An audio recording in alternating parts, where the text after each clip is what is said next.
Before we begin, 2 messages. Here's a riddle. How do you build native cross-platform mobile applications quickly without having to rewrite code and hire consultants at a huge cost? Titanium from Appcelerator. Called the easy button for mobile application development, it allows you to focus more on what's important, getting product out the door. Join the more than 1.5 million active developers who have created over 13,000 apps at www.appcelerator.com. When my company needed to develop a key mobile product, one that I was counting on as a new source of revenue, I knew exactly who to turn to. Macadamian.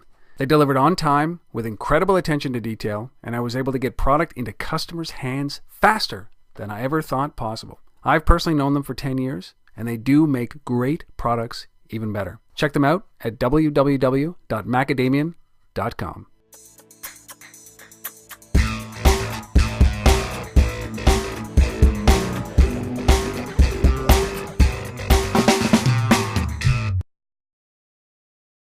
Hello and welcome to Untether.tv.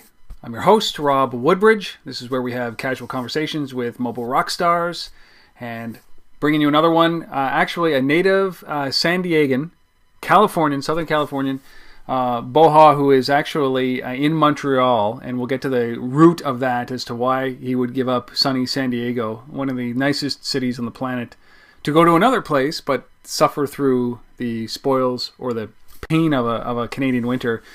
I know it all too well. I'm about an hour and a half west of Montreal in Ottawa, Canada, for those of you that did not know. So Beau is a co-founder of a company called Localmind. And Localmind, I'm going to give it a really quick overview, and then we're going to get into it with Beau. Localmind taps the resources that are already out there dispersed in checking into locations around your city, around the globe.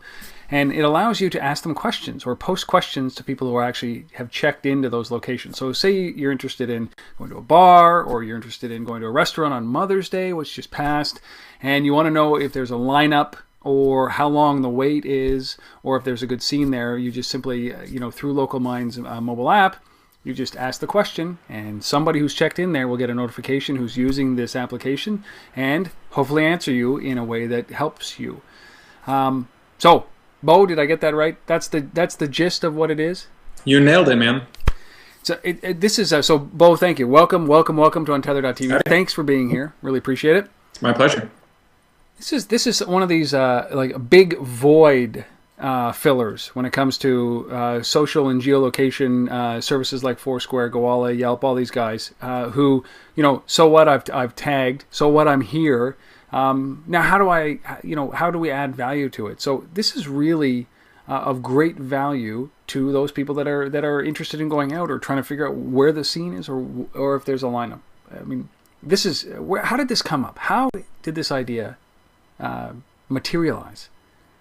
Well, it's a great intro, so thank you. Yeah, you did a lot of work for me there in talking about the product and what we're trying to do with it. But one of the main things is that my co-founder Lenny Urchitsky and I are avid users of Foursquare and kind of the ability to add meaning to kind of the things that you're doing out there. But checking into different places is something that can mean a lot to people, but for most people it doesn't mean a lot. So the kind of primary thrust here was to add value to all of these check-ins. The notion of if you're capturing where all of your friends are, and if you're where they are at any given moment, and seeing where they're going, the places they like. Foursquare has a very rich, robust kind of tips layer on top of all of these venues out there.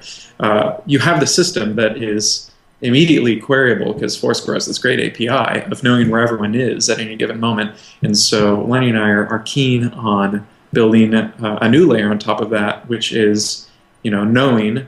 If you know where everyone is, being able to really connect with them. And a big thing about the Localmind product is that it is not so much your friends. A lot of these kind of location-based services hinge on the social graph and the people that you already know.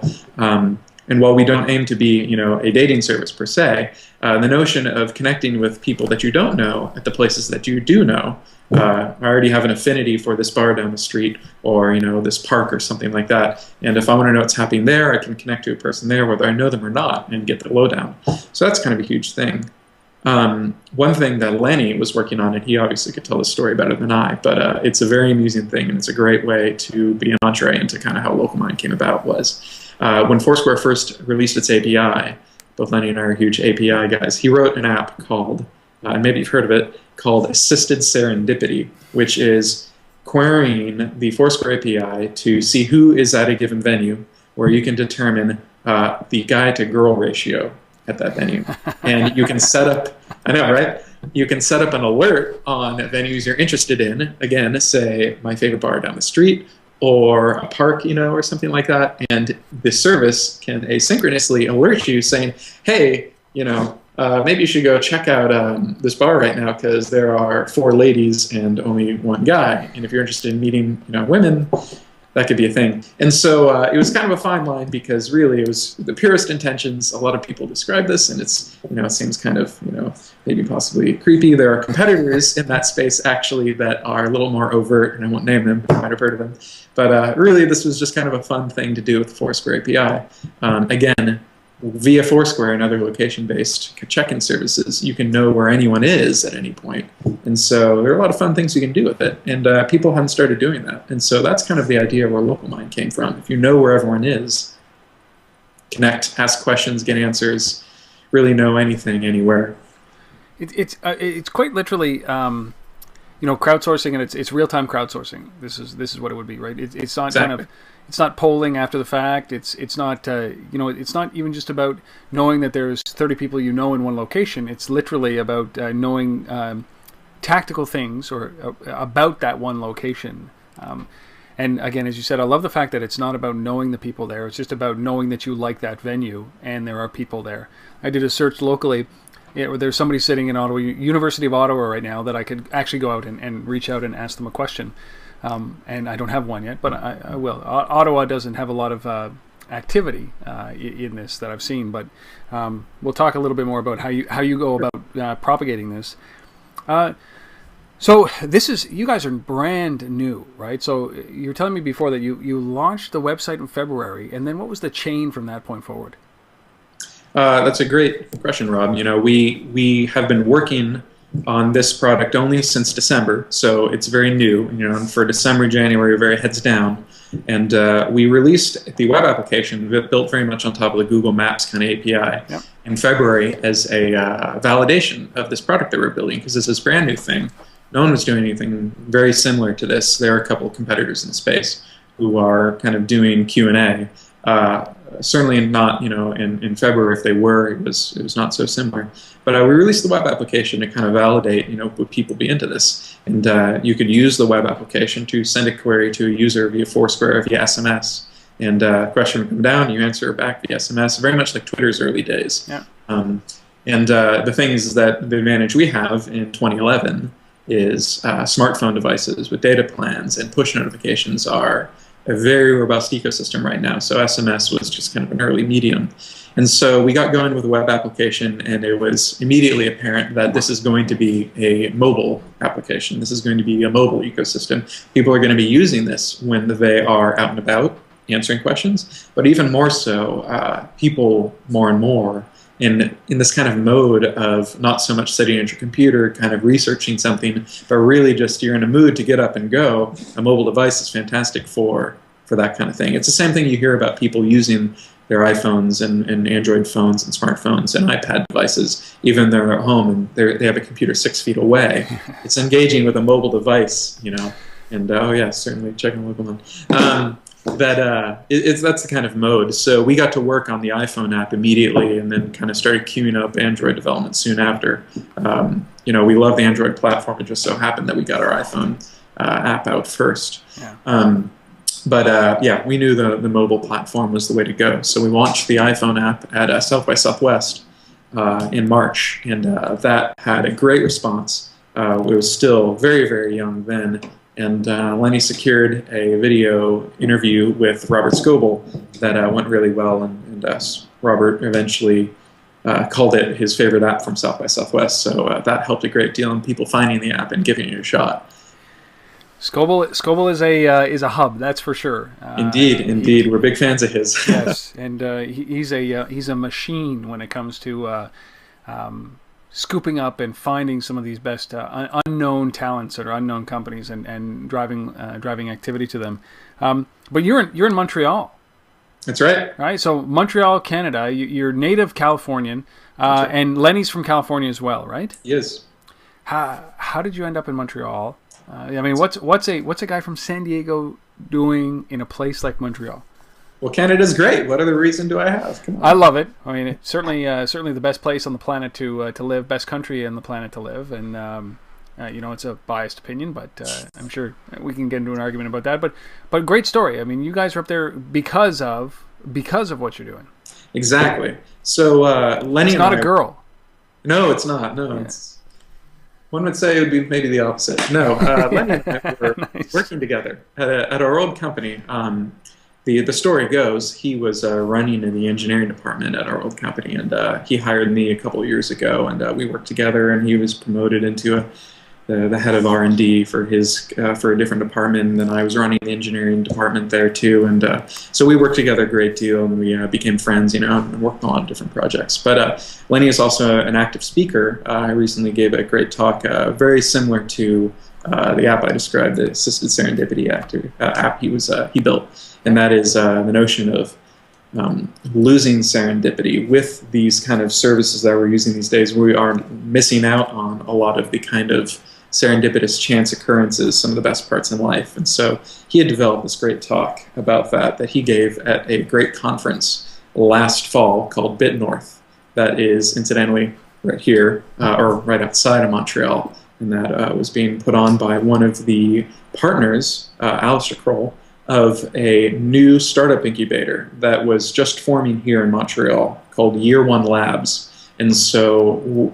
Lenny, giving this talk, and it was a great success, and everyone loved it, was approached by some of these guys in this startup incubator, and they became friends and kind of stayed connected. And then they were putting together the startup incubator, Year One Labs, and eventually they got together, Lenny and these guys, to put together this company that eventually became Localmind.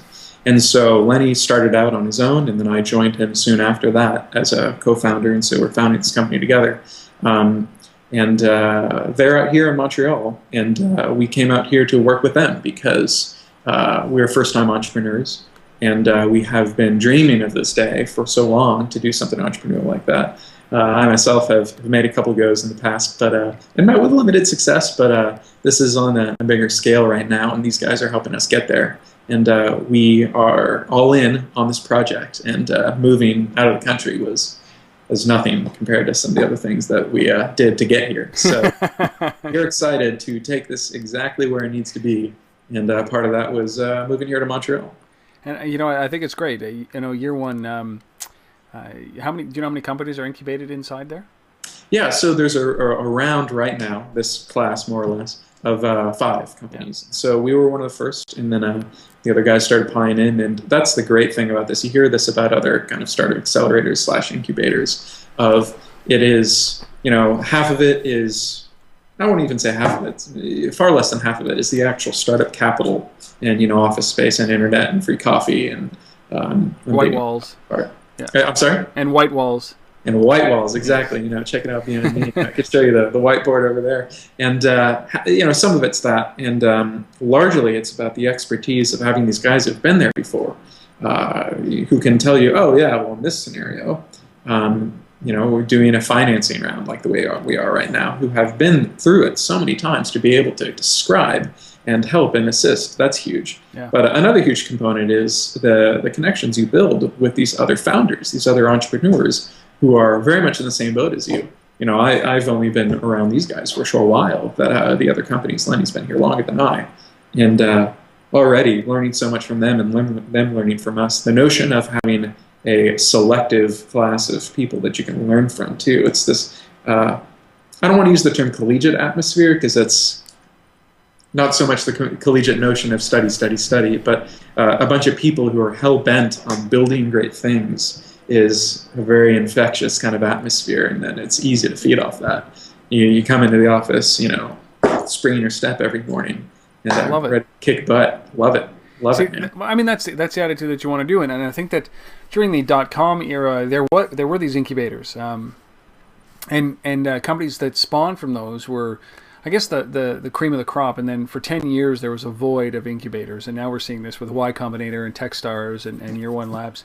So you chose to go with Year One or any incubator just because, not only for the fact that you've got an office space or you've got walls and coffee but it really was that expertise and the kind of I don't know, brothers in arms with the other companies. Those relationships are kind of now become your circle of influence, haven't they? Absolutely. As you brand out. No, it was, there are other programs out there. There's Y Combinator, there's Techstars, and, some of the other, many other ones starting up. We certainly could have chosen one that is more geographically convenient. We certainly could have chosen one that, was more mature. Yep. But we chose this one because of the connections with the guys who are running it, the partners. And Lenny had met them and formed great relationships with them. I met them, it was a no-brainer. We wanted to work with these people because these people were the people we wanted to work with. That's great. A little reflexive, but it's the truth. And then the notion of, the colleagues here within the actual incubator, them going on to great things, it's a huge thing. You hear all the time about, people in successful businesses starting up and moving on, and there's the Facebook mafia now, there's the PayPal mafia, things like this. You come up together with people too, and then having people to go through that similar experience with is huge. And you don't need an incubator to do that, but community is important to keep you going. When they're highs, you want to share them. When they're lows, you want to band together. That kind of thing is huge. You want to drink together in the morning, or something like that. What time is it? I've heard exactly. It's okay. We're on the same. We're in the same time zone, and it is afternoon. Just so you know. There you go. So, moving to Montreal, were you worried about moving to Montreal to a Canadian kind of incubator as opposed to staying in California, where it just seems like the activity is an incredible, at an incredible pace? That's a good point. I had no qualms about it. I visited Canada and loved it. Till you got through winter, right? I'm sorry? Till you saw the winter, and then you said, "Wait a second." Again, I went to school in upstate New York. The story I always tells, it was so cold in my apartment, my sheets froze to the walls. So I'm a native San Diegan, but I've been there. Moving anywhere, I would have moved to Timbuktu. I would have moved to Siberia. I would have. Actually, Antarctica would have been pretty cool. Yes, it would. No, I would have gone wherever it took. This is something that I was hungry to do. I had a great partner in Lenny to do it. We know wherever we could kick butt.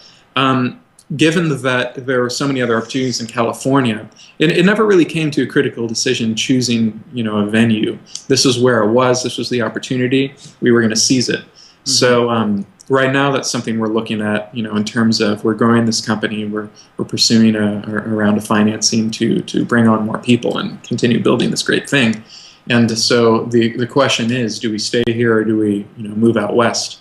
And the answer is probably going to be moving out west, just given that that's where all the activity is. That's where, especially, we're sitting on this confluence of mobile and social and local.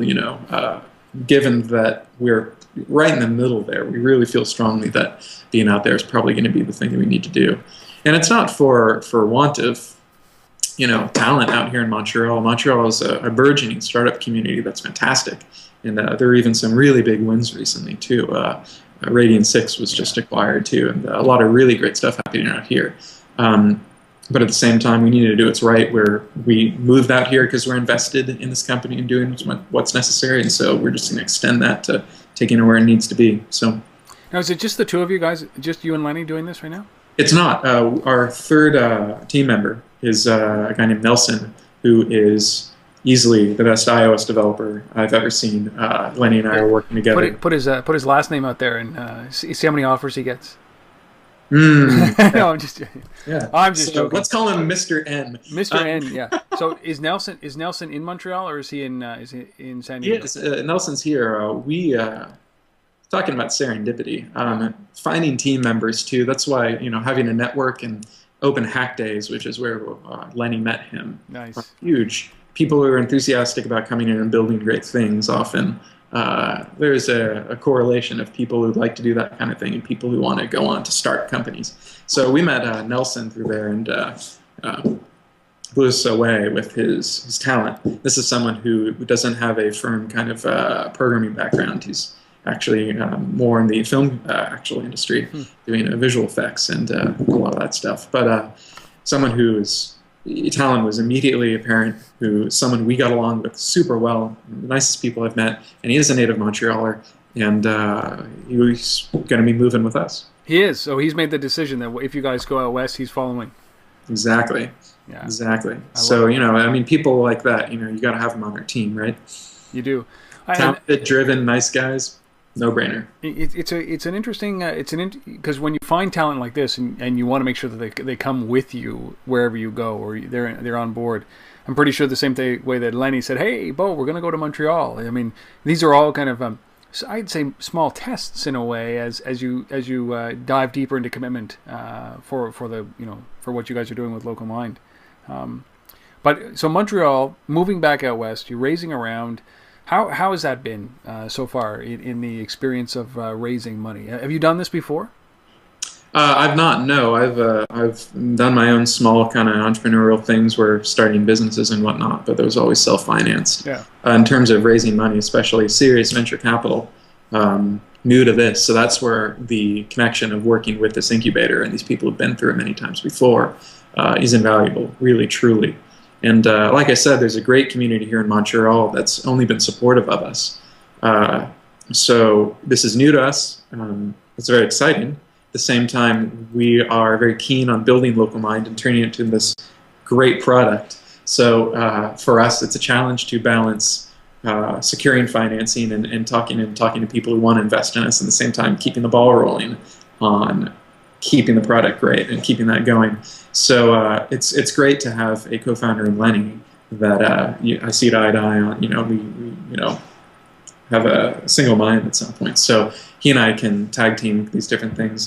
Just recently, last week, he was out in the Bay Area actually talking to many investors at a very aggressive schedule. I saw it. And meanwhile, I was able to stay here and focus, and Nelson and I could keep the ball rolling on building the great product, and then probably role reversal in the near future.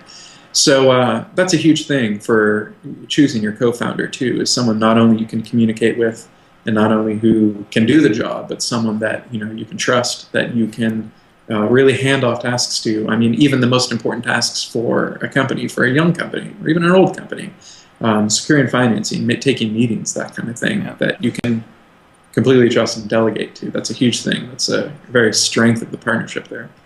Yeah, it's a good balance. You need that. As we were talking before, it was kind of like you kind of make your choices when you're a company. Is that you're either going to go after your customers, or you're going to focus on the business, or you're going to go after an investment, and you're going to focus on closing that round. And at some point, they just diverge. They just go in completely different directions.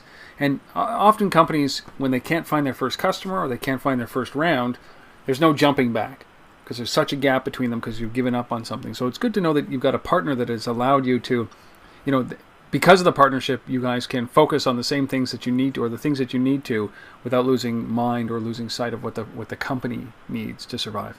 Exactly. So we communicate every day, and we're working every day. That's startup life for you. Yeah. So just staying in the same mind, that's huge, and similar goals, and really tag teaming it.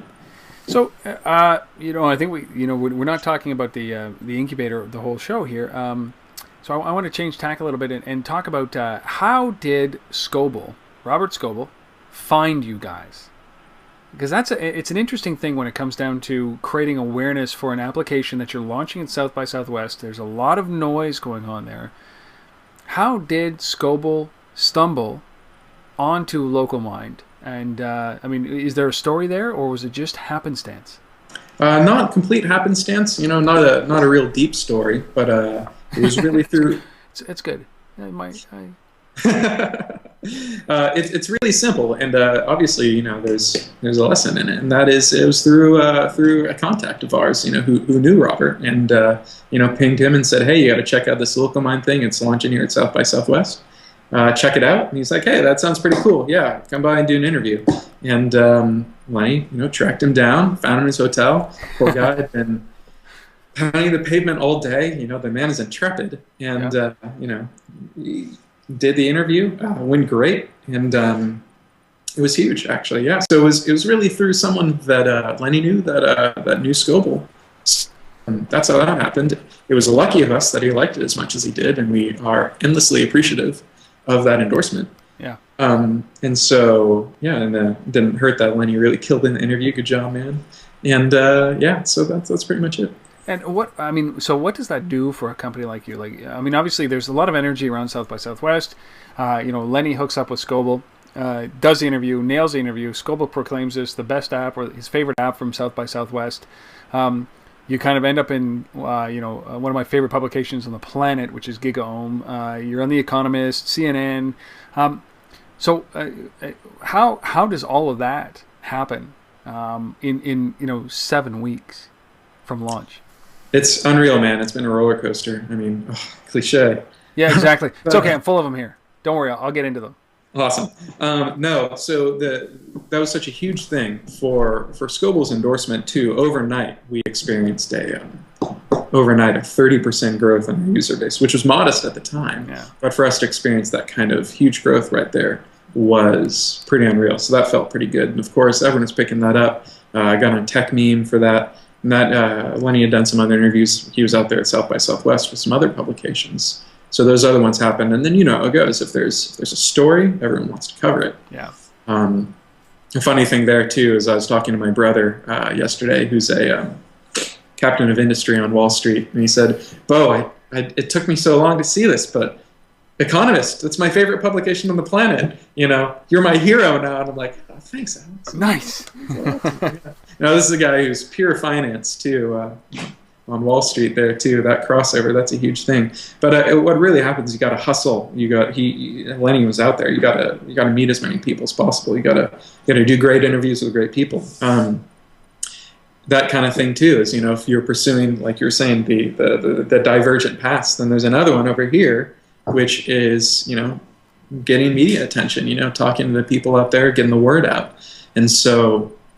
It's tough. You need an army even when you only have 2 or 3 people. So just got to find time of the day, I guess. Yeah, I mean, that's a real challenge because, I've talked to a lot of companies and I've been involved in a lot of companies and engineer focused. We got to get the product out. We got to get the product out. And once the product's out, then we got to shift our attention to, creating awareness for that product. And it is the battle for an app and to create awareness for an app or a service like this is intense, right? Because there's so many competitors and everybody with a little bit of a tweak on a business model, that it might be hard to differentiate between all these companies. But you guys are out there raising money, raising awareness, and building product at the same time with 3 guys. I mean, how is that? When do you sleep? And how is it possible that you guys can do this? I talk to people with 10 times as many guys, and they're having a problem, having a challenge doing this. So it doesn't scale. You can't have more than one Nelson. You can't have more than one Lenny. Yeah. Pretty sure you can't have more than one me.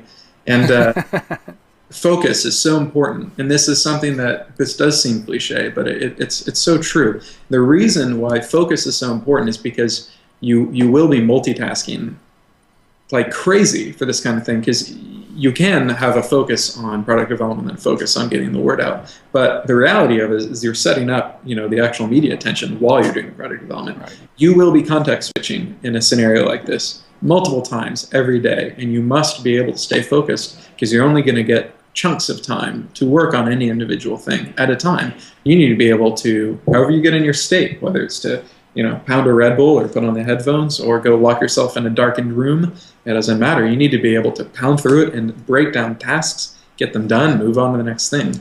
And so that was something that, early on I knew working with Lenny was going to be a huge thing, because this is someone I had observed with immense focus. Yeah. And I'm the less focused one between us. I'm the one who's a little more spinning out of control, but, sometimes that chaos, that entropy is a good thing.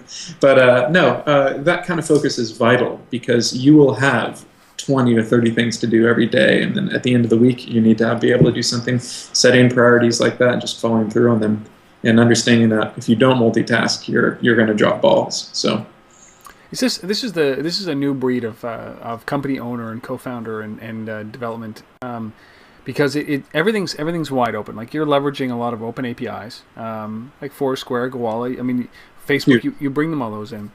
So you're building a business on other people's data, ultimately that's open, but it's still not paved for you. I mean, just because that data is there doesn't mean that it's an easy ride.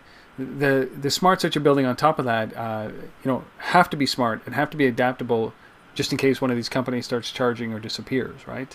Exactly. Talk about that experience about building what you're building here. Does it worry you that you're building on top of APIs like this? All the time. I mean, that's the thing, is like there's a give and take here in terms of companies opening up their platforms and their APIs, is that, they get value out of you using their system because it gets more people using it. Foursquare is famous for saying, anything that drives check-ins is going to be great for us. So if you can help us get more check-ins, we love you. Yeah. So that's a huge thing for them. Whereas, it only makes business sense is that if you're providing so much value on top of someone else's platform that you start getting obscenely rich on it, you might find that platform not available to you anymore. So the purpose of any business is to achieve that point. And so one of our strategies, and this is kind of a form of hedging, but it's also a form of just sensible product design, is that we run on multiple platforms. We run on Facebook and Gowalla and Foursquare and even Twitter, at least for just logging in. Twitter continues to add more geo features to stuff, but they don't have the concept of a check-in so much. You can say a tweet is, but we don't use it for now. Yeah. But the idea that we are using these different platforms and we don't own those platforms makes us need to be defensive. And so our chief kind of thing for that is that we're running on multiple platforms, and if one of them doesn't like us anymore, we're still good to go. We're seeing most of our check-ins through Foursquare. It helps that Foursquare is very, very friendly with their API, but at the same time, we know that at the end of the day, if that got turned off abruptly, and we hope it doesn't, we love you guys. Yay, Foursquare. Exactly. We'd still be alive. And something that many users are asking for is the notion of being able to use our app to announce their presence, to answer questions without needing to check into a service. So that's kind of the future there too, kind of a little sneak peek there at some of the things we're building. Sorry, I mean, I want to stop on that just note because, I've talked to a lot of guys who are leveraging the APIs of these great companies that have opened it up, and this is in stark contrast to 10 years ago in Silicon Valley when everything was closed and proprietary and a lot of no open APIs. So I love this, but guys like FootFeed or Fastmall or these guys that are aggregators of all of these check-in data, and then add a layer on top of it. Their user base could quite conceivably be larger than Foursquare's or any individual check-in. Maybe not Facebook, but all the smaller guys. But they said to me that what we're really looking at is, hey, listen, while they've got the app, we're trying to get people to use the app, use it religiously, become addicted to this, or make it part of their daily routine, and at the same time start to collect our own stuff, as you were talking about. Have them check in, have them be able to respond to Q&A, and then start to create a native environment that doesn't quite need Foursquare's API. Certainly. Is that something where you want to eventually go, like, so that you're not reliant on those guys? It's something where check in, like check out. Excuse me, check in, check out. You check in and check out. Exactly. It's something we're going to check out purely because it's what users are asking. A lot of people want to use our service, but don't want to check in on Foursquare, and they don't like Facebook, they don't like Twitter, and they have heard of the other ones. So we're not going to stop those people from using our app. It's going to be something that we're going to check out, and it should be pretty cool. In terms of the defensive nature of it, there's that too. At the same time, I think more people than us are already figuring out how to add value to check-ins. Yeah. There's been, there's a great article by Lenny recently, actually, a blog post about how the check-in is alive and well. That was a response to another post we saw out there talking about the check-in being dead. And we really think it's just getting started. It's still early in the grand scheme of things. It's true that Dodgeball was out, 6 years ago or more, I believe, and that didn't really take off so much. But despite a lot of enthusiasts, including me. Mm-hmm. But we really think it's just getting started, and that's really just people finding ways to add value to it. And so whether it's checking into venues, actual businesses, that's kind of like the no-brainer, because that's a way for businesses to understand and drive traffic to their businesses. But there are a lot of different ways for announcing your geolocation, your presence actually, is going to turn into great things. And so that's why we're just going to explore a couple different avenues there. So turn to a little bit more on the practical side about business models. Do you guys look at do you have an idea in mind about how you guys are going to generate revenue, or is will that come from a high user base, and you'll be able to see those trends that will identify where you can make revenue? Because that's an important piece. We have a couple of basic products in Skunkworks. We have a number of strategies that we're going to pursue in terms of generating revenue from this. But really, at the end of the day, the notion of a large number of users announcing their presence, announcing their intent by asking questions, and then also announcing their expertise by answering questions. We think there are going to be some really cool things that we can do with that in terms of sending more value to the actual user, but then also in aggregate, this data will be great for other businesses to use. And so we really are just focusing right now on growing the user base and getting people to use the app and loving it, and using it all the time. We don't think this is necessarily going to be an everyday type of thing, because not everyone goes out every day. Some people go to lunch every day. Some people go out every weekend. The truly enthusiastic party goers may go out every day, but they tend to have their own programs. Not apps, that is. Yes. MOs. Yes. But we think there are going to be some cool things we're going to do. But right now we're just focusing on getting the app in front of people, getting people asking questions, getting people answering questions, having fun with it. So that's where we're focusing on right now. So about that, I mean, how have people responded to this? Has it been positive? Has it been... I've seen some great reviews of the product, and some great comments about the product, and certainly I think that there's there's inherently a value for this. That value layer on top of the check-in. Sure. I love it, because certainly if there were more people using it in Ottawa, come on Ottawa. If there are more people using it in Ottawa, I can see some serious value. So this is really a play for volume. But in the cities, what's the biggest used city for you guys? Given that it started here in Montreal has a lot of action, a lot of enthusiastic users. Yep. And then given that we launched the mobile app at South by Southwest, and the fact that there are a lot of enthusiasts in South by Southwest who are really into something like this, Montreal and Austin are huge right now. And then it should be no surprise that also the Bay Area sees a lot of use, and in New York. Is Scoble still using it? I might be able to check.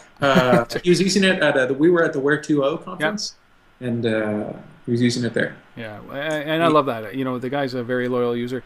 So Montreal, you say, Silicon Valley is a no-brainer. So how do you think that you can blanket? Because I think that's what it takes, right? Sure. Certain big cities. I mean, 1 million plus people. I mean, Montreal's, I think, 4 million people.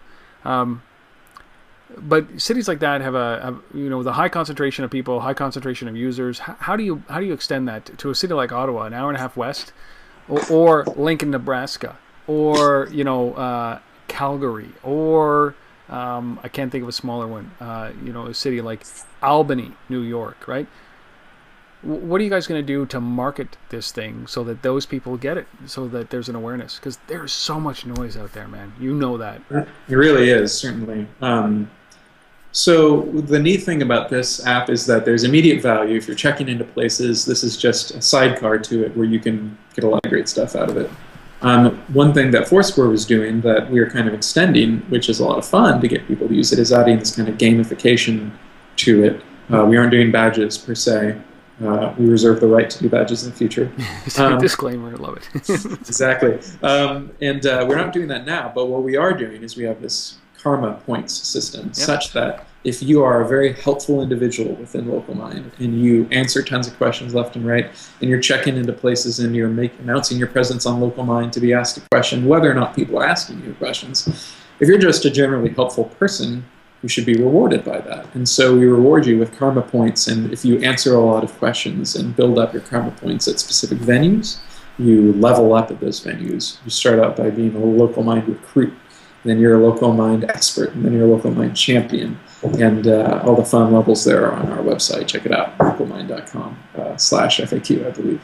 And so you can check that out. But this notion of gamification and this karma system on top of it is really intriguing to us, first of all, because there's an opportunity to gamify this and make it fun. Yeah. And also, two, it's a way to build a reputation layer on top of really kind of the web, such that it's within our system, sure, but our system is connected to all these other social networking services.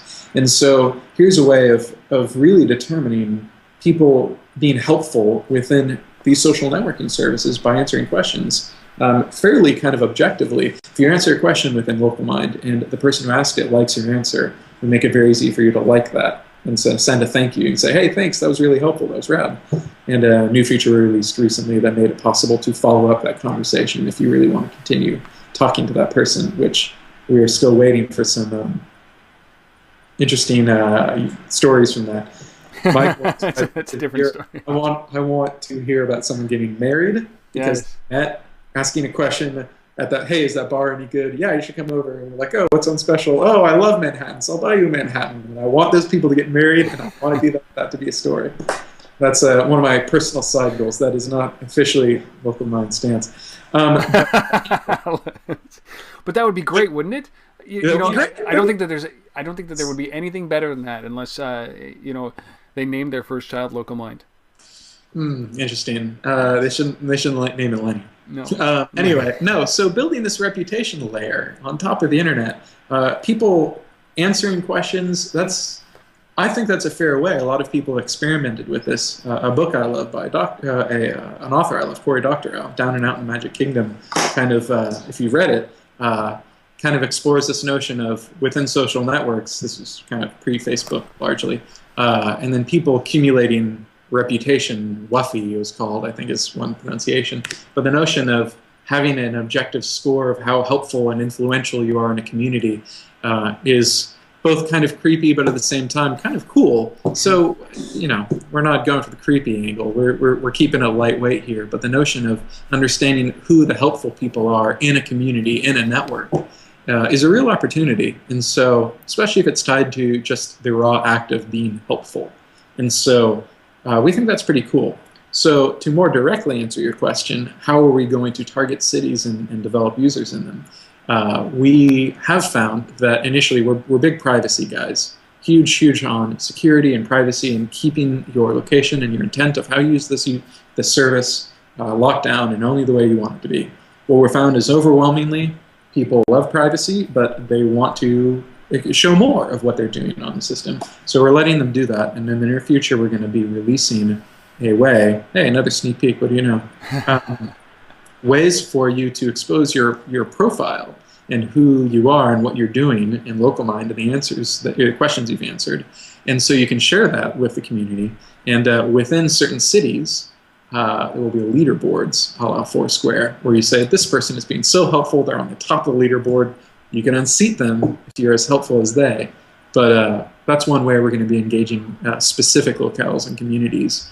And we think that's going to be pretty fun. It's so, there's this thing that obviously on the web right now, it's clout, right? Where it assesses what your social score is, basically about how engaged you are in the social community and how people listen to you and what your impact is in there. Excuse me.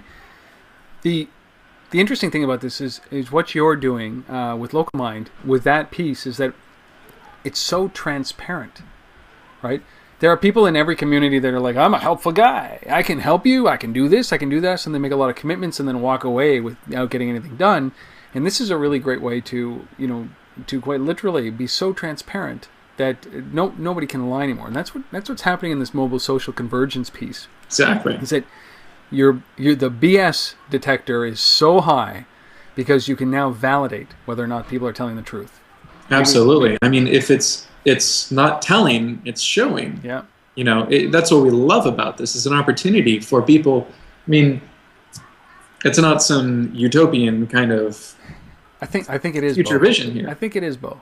But it's getting there. It's like, If you can base this kind of thing on just real helpful, and the cloud's fun. Cloud's really fun. You can look and like, hey, look how influential I am. But I mean, but it's fun. That's the thing. fun. It's fun. And then I mean, this is fun too. But at the same time, it's the raw unit here. Someone has to say you were helpful to me, and I thank you. We love that. We love the notion that that is what is promoting people, and that the real incentive is not so much for these karma points. The karma points are this currency, which is a measurement of how helpful you're being. Just be helpful, be great, engage in the community. If you guys remember Aardvark was a lot of fun, and that was acquired by Google because it was so good. But the problem there was that it was routing. Are you familiar with Aardvark? Yeah, absolutely. Yeah. So the notion is that if you announce your expertise in certain areas, you could have those questions routed to you. And I don't think I ever asked a single question on Aardvark, but I answered a whole lot because it was just fun to answer questions. It was. We certainly tapped into that a great deal with this, and that's why we have a very high response rate of people questions answered. Actually, very surprising actually. But people just like answering questions, and I love doing that. And I said, okay, well, here are the things I love. I love coffee. I love cars. I love the outdoors. I love computers and building companies and websites and things like that. And hey, if you want to ask me a question about this stuff, ask me, and I'll do the best I can. And early on in Aardvark, it was remarkably good. I'd get all these great questions saying, hey, here's a really niche question that I can answer because I actually know something about it. And so I remember one time some kid in upstate New York said, hey, what kind of car should I get to impress girls? And I'm like, first of all, disclaimer, I don't know what I'm talking about when it comes to girls, but maybe I might know more than you. So this is what you should do. You should get a vintage car because it doesn't matter what you get. If it's vintage, it'll be cool. And I felt this human connection to some random person on the internet, and it felt great. And I hope I didn't ruin his life. Yeah, he's like, that was you son of a bitch. Are you watching? Did it work? Would you get in touch with Beau and let him know how it went? Because when Aardvark went down, there's no way to communicate. Exactly. The problem is that the relevance of those questions dropped off. And I don't know if that had something to do with the actual acquisition and it not being paid attention to or something, but I think the real problem there initially was such that the notion of people announcing their expertise and the content they want to talk about isn't scalable to the rest of the world.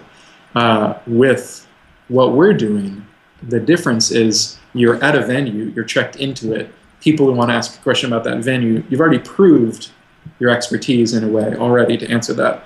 And if you continue answering questions about a place, which is objectively a signifier of you being there many times, you are more qualified to answer questions, so we'll make you an expert in that system. And then it so happens that if you check into, say, a lot of bars, or if you check into a lot of coffee shops, or if you're a friend of mine and you check into a lot of vintage cocktail places, that potentially you have to press on a secret wall to get into. Those are really fun. If someone wants to ask a question about that type of place, maybe we route that question to you whether or not you're there. Yeah. So that's something that we're looking at as well. There are so many different ways we can now. It's tough to stay focused on things we're doing with 3 people. So that's why we're looking to grow our team and add some of the best people out there. The curse of the entrepreneur, isn't it? Which is that, hey, wouldn't it be cool if, hey, wouldn't it be cool, hey, wouldn't it be cool? And then you get a monster bloated piece of garbage that doesn't do anything for anybody, but everything for anybody, right? Focus. It comes back to focus. Why? And it's not a cliche because I hear it all the time. Is that big thinkers, and it's a hard thing to contain your thoughts to make sure that you're doing the right thing for the one product that's going to help you enable you to build the next set of features, right? So do you foresee? Last question. I know you got to go, but this is so fascinating. I really, really appreciate this conversation. Absolutely, it's great. Do you foresee things like automatically in my head? It's just like the way you said it is that. You get karma points for helping. You get karma points for you become an expert of a location. You kind of look at this and say, listen, hey, venue, Beau really loves your place. He's like an advocate of yours. You start to reward people based on their karma points per location, kind of expanding that. And is that part of the gamification? Is that if you become the expert, it's terrible. I've seen guys who are mayors of McDonald's, right, for Foursquare, and they can't get rid of it. It's like, I'm the mayor of 9 McDonald's. Like, how embarrassing is that? It kind of tells your tale. So you got to be careful of that, right? Don't check in at McDonald's, right? Yeah. It's the gamification of who you really are. But if you ultimately have answered the most questions about a venue, and you are now almost an advocate of that venue, aren't you? That you've got enough clout, so to speak, in that venue that they should be flipping you some stuff, I would say. It's a great point. That would be a lot of fun. So the notion of Foursquare mayorships are, I remember the good old days. I just heard someone answer a Localmind question. Awesome. My ears are tuned to it. Beg your pardon. Foursquare mayorships were so much fun a couple years ago, and no one was using it. I'm so proud of my low user ID on Foursquare. I used to got that super mayor badge early on. I was a mayor of 12 awesome places. I had a few places that were near and dear to me in San Diego that I would defend the mayorship of. I would go back to check in, because I never cheated. And I really wanted to hold on to that until it just became unsustainable. Yeah. I don't go to the same place every day, that kind of thing. What's neat about this is that you can level up in Localmind at specific venues, and more than one person can level up there. There isn't one single mayor. If you're going to be helpful, if you're going to check into a lot to a specific venue, we think it's only natural that business is going to want to form some kind of connection with you, whether it's you already have because you already know the guy behind the bar, or because they want to reward you because they're a large chain and they want to throw you $1 off your Frappuccino or something like that. That's an option. We aren't going down that road too much right now with businesses, even though we've been talking to some, just because we think that the true value of that kind of stuff is going to happen when we have more users to bring to those businesses. Sure. So I will say, though, that would be a lot of fun, though, and that's something that we've thought about. Well, it just seems to me, Beau, that what you're doing is opening up another venue for establishments. It doesn't matter what kind of establishment, whether it's, we talk about bars and restaurants, but it can be coffee shops, it can be places of business like bookstores or anything else, or any place where you check in, and there's somebody answering a question about your location. It just gives you another opportunity to get a glimpse of the way people perceive your brand, your product, your location, your event. And people have to be aware of this, right? I caution people who are focusing on Twitter only or on Facebook only and the reception that their product or service is getting there. They have to be engaged in all of these and be aware. And I think that's one of the things that people will quickly find out with a product like Localmind, that it's great to get insight about their customer base, not in a non-creepy way, but people are answering questions about your place. You should be engaged in this, shouldn't they? Absolutely. Yeah. Absolutely.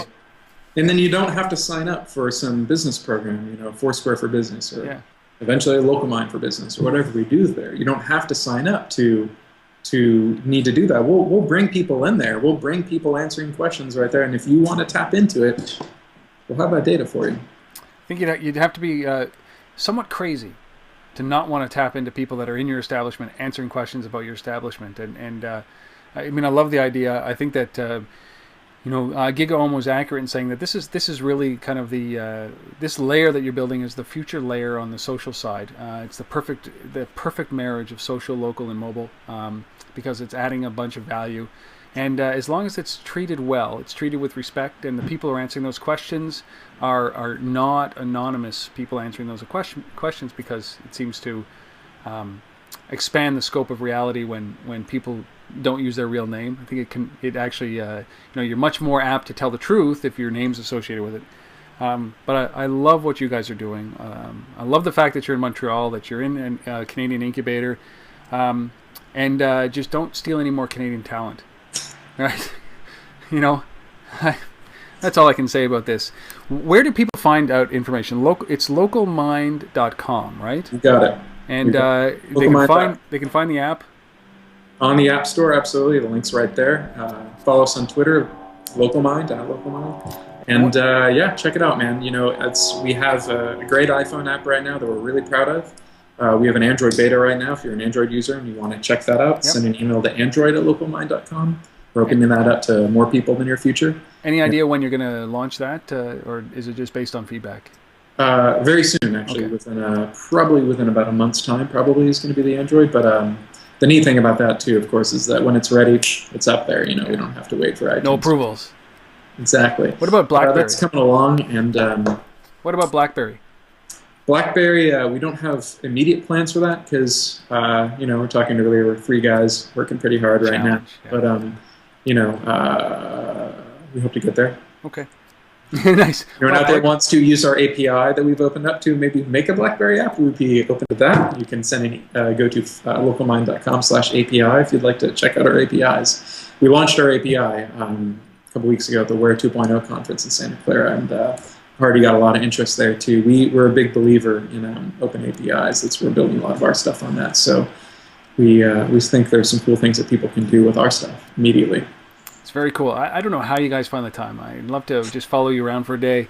You know, 2 products on the go, 3 products, including the web, an open API, 3 guys in a Montreal office. Love it. Beau, thank you so much for doing this. My pleasure. It's a great interview. Thank you. Been speaking with Beau Haugh, who is one of the co-founders of Localmind. For those of you guys who are still listening to this, I know you found tremendous value in it. Let me know. Let Beau know. And I really appreciate you guys making it to the end. I love the fact that you made it to the end because I know you found some value in it. You can reach me at untether@gmail.com. Go to localmind.com. Download the app on the iPhone from iTunes. Apply for the beta when they open it up from their website and start leveraging the API. Beau, man, thank you so much. Really appreciate it. Thank you, sir.